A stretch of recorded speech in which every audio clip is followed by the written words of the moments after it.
Jake Hatch of Locked On Cougars. I have this fancy schmancy little magazine right here that tells me the best teams in the Big 12. It's from Brett Ciencia, Pick 6 Previews, my favorite college football magazine. It's one of the most accurate in the country, and it's not afraid to make your team sad. And I got bad news for you. It does make BYU fans sad. Kansas State, Utah, Arizona, Oklahoma State, we know are being really highly touted preseason. BYU, according to this magazine, will finish 15th in the Big 12. On a scale of 1 to good, Jake, that's not. However, this is the same magazine that was very low on West Virginia last year. Wasn't too high on TCU the year prior in Sonny Dykes' first campaign. That TCU team goes to the national championship. That West Virginia team shocks everybody, wins 9 games, and douses its head coach in mayonnaise. Can BYU be one of those two teams and have that kind of story in 2024?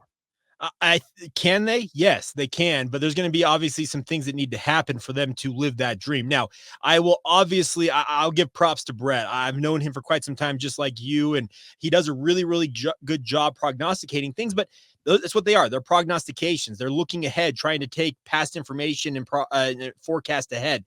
The biggest thing for BYU this fall, Drake, is that they need to go out there, get steady quarterback play that can get the ball into the hands of BYU's playmakers. I think outside of quarterback on BYU's offense, they've actually got quite a bit of depth at wide receiver. I think running backs fairly deep. I think the offensive line has got a newfound just optimism for what they can accomplish with a new coach leading the way there. And the tight end unit, I think, has got a lot of guys that can contribute as well. So if you can get steady quarterback play, I'm talking from the offensive perspective, who can get the ball into the hands of his playmakers, doesn't have to necessarily be the Tom Brady, as it were, for BYU football. But if he can be that guy that can get the ball out to those playmakers, let them make him look good, that would go a long way to helping BYU surpass, maybe a forecast of finishing 15th in a 16-team league. I have confidence that Kalani Sitake can win. And I have confidence that if he doesn't win, he's still the head coach at BYU next season. This was the first losing year for the Cougars since 2017.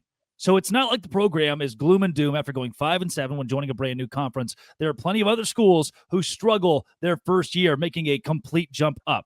However, based on last year's analytics, 102nd in scoring offense, 121st in total offense, 117th in yards per play. And I know there are returners, including Jake Retzlaff at quarterback or Gerry Bohanon, who you've added, and it's a very important position. But how does BYU take those numbers with similar and different guys and completely reverse the script in 1 year?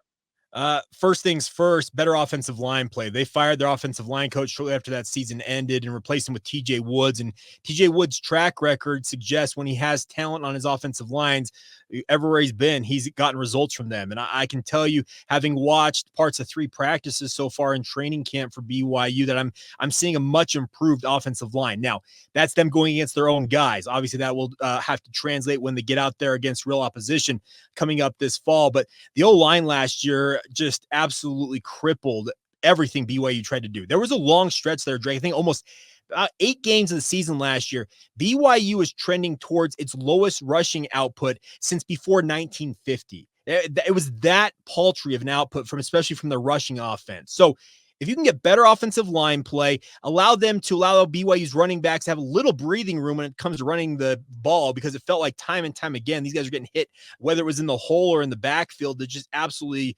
dismantled everything BYU tried to build offensively. I think with better offensive line play led by some guys like Connor Pay, who's a regular on my show as a guest host, also guys like Caleb Etienne, Braden Keim. If you can get some steady offensive line play, I think we go a really, really long way to helping BYU boost those numbers, simply due to the fact that they have competency up front. Defensively, Jake, bad news. 99th in scoring defense. And look, this is not me ragging. I've already said it once this show. I love BYU. Here's the thing, Drake. I think any BYU fan watching this knows numbers do not lie. And the numbers last season for BYU, quite literally across the board, especially defensively, were frankly atrocious. Yeah, not good. Yes.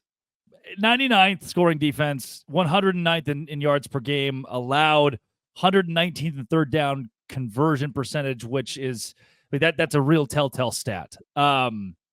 Same question, different side of the ball. How do you take both newcomers and the same guys who weren't very good and now make them good in the Big 12? The hope is that Jay Hill finally has gotten his guys on the same page. There were a lot of guys I felt like were good players in BYU's defense last year, but we're talking maybe 5 or 6 guys at any given time, and you have 11 guys on the field. I think this year they're far more cohesive in terms of understanding what each level of that defense is expected to do on any given play. I used the analogy not that long ago on my podcast of Jay Hill going through a year zero defensively, where he had to tear it all the way down, quite literally to the foundation, and build it back up. And there were moments, highlights last season, but the numbers, as I mentioned, they do not lie. And BYU's numbers defensively were awful. They were the worst Power 4 sack team last season. Just brutal statistics. I think simply with some seasoning, finally understanding more of what Jay Hill expects from his defensive guys, and getting these guys to understand, okay, I'm a cornerback. What are the safeties doing? What are the linebackers doing? Knowing what each one of your guys around you is going to do, and then you can trust that you're going to go and do your assignment on any given play. I think that will go a long way to helping this defense improve. And the early reports out of training camp from people I've talked to and what I've seen is that they look far more in sync than they did for long stretches of last fall. Yeah, I mean, I'm reading here about TCU the year prior to going to a national championship. West Virginia, the same thing prior to going 9 wins. Look at Baylor, went from 2-7 to 12-2. So the Big 12's had that school the last 3 years. They also sucked in pretty much every category the year before they turned it around. And somebody out there was going, oh, this host is an idiot who's blowing hot air at my butt. You're not. Hey, here's the thing. I'm not trying to convince anybody that BYU is going to be that turnaround team, but the opportunity exists because they've got a lot of things going for them. I think they've attracted fairly good depth. Jay Hill has been very adamant that the freshman class of defensive players that they've brought in are challenging for playing time. I can think of 4 of them off the top of my head right now that are already competing in the 2 deep in training camp for BYU. Now, you can see it as a positive or a negative. I choose to see it as these guys pushing veterans out of the way and essentially saying, no, I'm the better player. Give me the playing time. And I think that will benefit BYU in the long run. The other thing I wanted to ask you from your perspective is that you look at this from more of a conference-wide perspective. I love your podcast. I listen to it every single day. It's true. I'm an everydayer, as we like to say here on the network. But give me your perspective. What gives you, from your conference-wide lens, why BYU might be able to be that rebound team? It is consistency. What I have said about BYU, and I've said this on Locked On Utes, I've said this on Locked On Big 12, it is the consistency of the coaching staff. Look at a lot of these Big 12 teams that are trying to establish or reestablish, and BYU doesn't have to do that. They've got a head coach in Kalani Sitake who's been there long enough. His culture's instilled. He has won under that culture. He has won consistently before, going back to that 2020 to 2021 seasons. And even in 2022, I mean, you're a couple of plays away from a much different year, a couple of injuries away from a much different year, much more successful. And that's why I like BYU. I believe with that consistency and culture comes better O-line play. And recruiting out of Utah, you see a lot of quality offensive linemen, defensive linemen come out of the state of Utah. That's a position, or a group, I should say, that BYU can quickly improve. Then there's the flip side of Shadur Sanders or KJ Jefferson or Garrett Green or Rocco Becht or Cam Rising. You could name 8 guys that are darn good quarterbacks in the Big 12, or go to C.J. Donaldson and Jaheim White and DJ Giddens and start naming the running back. Ollie Gordon. I would say Ollie Gordon. Yeah. Like Busama, some crazy good running backs. And then you point at BYU and say, who's that star? Who's that guy that we already know is going to be elite offensively? And I think that's where I struggle the most. Well, okay, and I'll just add this. You talk about the star quarterbacks, the star running backs BYU is going to see. I'm telling you right now, Drake, I'm still not convinced that BYU's got the quote-unquote horses on the defensive line that can, I think, hold up the way that I think that they envision they can, if that makes sense. I think the coaching staff is trying to sell something that I'm not fully buying there.